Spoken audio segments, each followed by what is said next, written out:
Actually, my little sister nominated me without me knowing.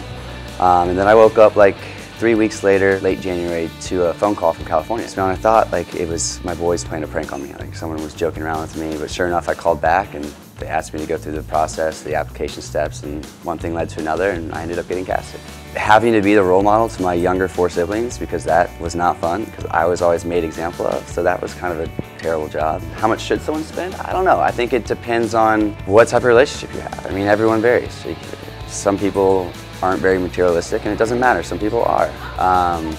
But I would go all out. I always go above and beyond for that special person in my life. So I get offered a job once or twice a week, all over the country, all different finance, real estate, co-hosting a radio show, like all sorts of jobs. Throughout the show, I was kind of known for dressing pretty well. I was fashionably oriented. That kind of became a staple. And so after the fact, with people knowing that, and a lot of my following being women, you know, they like to see their men dress well. So it just kind of fell in line with my lifestyle and how I handle my life moving forward. After the show, you're under contract with ABC and you can't do anything you're asked to do until after you're actually off the show. So August 1st was the final episode, my final episode, and after that, I can start doing all the photo shoots, the interviews, the Q&As, segments like this, events, appearances, news segments, commercials, all sorts of things that you're being asked to do during the 3 months that it airs that you can't do because you're not off the show yet.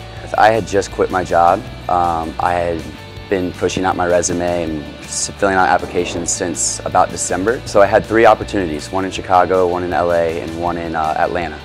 And I had just moved home to Jacksonville, Florida to kind of sit down with my family and decide what would be the best next step for me. And during that time, that transition period, is when I got the call from the Bachelorette. So I was like, well, it's perfect middle spot where I don't have to work right now, I don't have to pay rent because I moved back to Jacksonville, and it just kind of worked out. My family was like, go for it, so we did it. So I actually haven't finished it yet. I have 2 classes left. I had to take a semester off for the show, and I'm going to pick it back up in spring. Go download MeSpoke. It's awesome. Future of fashion retail. Find it in your app store.